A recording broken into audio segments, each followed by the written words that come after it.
ரொம்பவே சூப்பரான டேஸ்ட்டில் பூரி மசாலா எப்படி செய்யலாங்கிறத இந்த வீடியோவில் நாம் பார்க்க போகிறோம். Hi friends, welcome to 90s Jana channel. என்னோடய சேனலை ஃபஸ்ட் டைம் பார்க்குறவங்க சப்ஸ்கிரைப் பண்ணிவிட்டு பக்கத்தில் இருக்கிற பெல் பட்டன் அழுத்திக்கோங்க. ஒரு குக்கரில் ஒரு 5 மீடியம் சைஸ் உருளைக்கிழங்கு எடுத்து அதை நல்லா கழுவிட்டு 2 கட் பண்ணிவிட்டு சேர்த்துருக்கேன். உருளைக்கிழங்கு முங்குற அளவு 2 டம்ளர் ஃபுல்லாக தண்ணி சேர்த்து மூடி வச்சு ஒரு 4 விசில் வரைக்கும் வச்சு வேக வச்சு எடுத்துக்கலாம். நீங்கள் உங்களுக்கு தேவையான அளவு உருளைக்கிழங்கு எடுத்துக்கலாம். 4 விசில் வச்சு எடுத்தாச்சு. உருளைக்கிழங்கை நல்லா ஆற வச்சுட்டு அதில் உள்ள தண்ணியை வடிச்சிட்டு ஆறுனதுக்கப்புறமா உருளைக்கிழங்கோட தோலை உரித்து எடுத்துக்கலாம். ஃபஸ்ட்டு எல்லா கிழங்கையும் இந்த மாதிரி உரித்து எடுத்ததுக்கப்புறமா ஒரு கரண்டி வச்சோ இல்லை கையை வச்சோ நல்லா மசிச்சு எடுத்துக்கலாம். எல்லாத்தையும் ரொம்ப மையாக மசிச்சிடாமல் 1-2 உருளைக்கிழங்கு அங்கங்கே இருக்கிற மாதிரி மசிச்சு எடுத்துக்கலாம். இந்த மாதிரி 1-2 உருளைக்கிழங்கு மசிச்சு வச்சதுக்கப்புறமா நாம் உருளைக்கிழங்கு மசாலா செய்ய ஆரம்பிச்சிடலாம். அதுக்கு ஸ்டவ் ஆன் பண்ணி அடுப்பில் ஒரு பேன் வச்சுக்கலாம். அதில் 1 ஸ்பூன் அளவுக்கு எண்ணெய் ஊற்றிக்கலாம். எண்ணெய் சூடானதும் 1/2 ஸ்பூன் அளவு கடுகு சேர்த்துக்கலாம். கூடவே 1/2 ஸ்பூன் உளுந்தம்பருப்பு சேர்த்துக்கலாம்.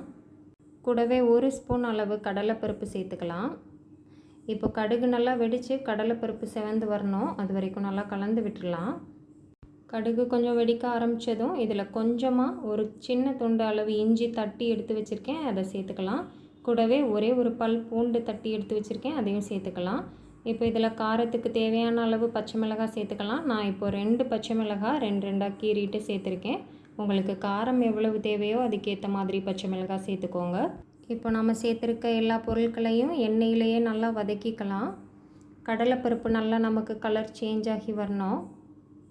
இப்போ எல்லா பொருட்களும் நல்லா எண்ணெயில் வறுபட்டுருச்சு. இதுக்கப்புறமா நாம் கட் பண்ணி வச்சுருக்கிற 2 பெரிய வெங்காயத்தை சேர்த்துக்கலாம். கடலைப்பருப்பு பாருங்கள், கொஞ்சம் கலர் நல்லா சேஞ்ச் ஆகி வறுபட்டுருச்சு. இந்த டைமில் நாம் பெரிய வெங்காயம் கட் பண்ணி வச்சுருக்கிறத சேர்த்துக்கலாம். நான் இப்போது 2 பெரிய வெங்காயத்தை நல்லா நீளமாக கட் பண்ணி வச்சுருந்தேன், அதை சேர்த்துருக்கேன். இது கூடவே 2 கொத்து கருவேப்பிலை சேர்த்துக்கலாம். வெங்காயம் நிறைய சேர்க்குறது பிடிக்கும்னா இதை விட அதிகமாக கூட சேர்த்துக்கலாம். பூரி மசாலாவில் எப்போவுமே வெங்காயமும் நல்லா நிறைய இருந்தால் தான் நல்லாயிருக்கும். இப்போ இது கூடவே ஒரு 1/2 ஸ்பூன் அளவு மஞ்சள் தூள் சேர்த்துக்கலாம்.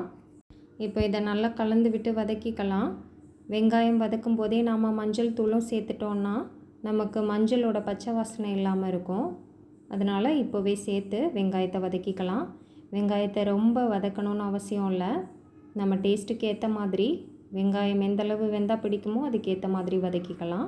இப்போ இதுக்கு தேவையான அளவு உப்பு சேர்த்துடலாம். நான் இப்போ ஒரு 3/4 ஸ்பூன் அளவு உப்பு சேர்த்துருக்கேன். நீங்கள் செய்கிற மசாலா அளவை பொறுத்து உப்பு சேர்த்துக்கோங்க. எல்லாத்தையும் சேர்த்துட்டு ஒரு 1 நிமிஷத்துக்கு மட்டும் வெங்காயத்தை நல்லா வதக்கிக்கலாம். வெங்காயம் இந்த அளவு வதக்குனதுக்கப்புறமா நாம் மசிச்சு எடுத்து வச்சுருக்கிற உருளைக்கிழங்கை சேர்த்துக்கலாம். உருளைக்கிழங்கை சேர்த்துட்டு வெங்காயத்தோடு கலந்து விட்டுடலாம். அப்புறமா நமக்கு உருளைக்கிழங்கு மசாலா எந்த கன்சிஸ்டன்சியில் தேவையோ அதுக்கேற்ற மாதிரி தண்ணி சேர்த்துக்கலாம். நான் இப்போது உருளைக்கிழங்கு மசிச்ச பாத்திரத்தில் ஒரு 1.5 டம்ளர் அளவு தண்ணி சேர்த்து அதை அலசி ஊற்றிக்கிறேன். உங்களுக்கு தேவையான அளவு தண்ணி சேர்த்துக்கோங்க. பூரிக்கிழங்கு நல்லா கொஞ்சம் திக்காக வேணும்னா கம்மியாக தண்ணி சேர்த்தா போதும். நான் இப்போது ஒரு மீடியம் சைஸ் டம்ளரில் 1.5 டம்ளர் அளவு தண்ணி சேர்த்துருக்கேன். சேர்த்து எல்லாத்தையும் நல்லா கலந்து விட்டுடலாம். இப்போ இது நல்லா கொதிக்க ஆரம்பிக்கட்டும். எல்லாத்தையும் கலந்து விட்டுட்டு வெயிட் பண்ணலாம். இப்போ கொஞ்சம் கொதிக்க ஆரம்பிச்சிருக்கு. இந்த டைமில் நாம் ஒரு மூடி போட்டு ஒரு 2-3 நிமிஷத்துக்கு விட்டுடலாம். லோ ஃப்ளேம்லேயே வச்சு இப்போ ஒரு 2 நிமிஷம் ஆச்சு. இந்த அளவு நல்லா கொதிச்சு வந்துடுச்சு. நாம் சேர்த்துருக்கிற தண்ணி அளவை பொறுத்து 2-3 நிமிஷத்துக்கு கொதிக்க விட்டோம்னாலே போதும். இப்போ இதில் கொஞ்சமாக நறுக்கிய கருவேப்பிலை சேர்த்துட்டு நாம் அடுப்பை ஆஃப் பண்ணிக்கலாம். விருப்பப்பட்ட கொஞ்சமாக மல்லி இலைகள் கூட சேர்த்துக்கலாம்.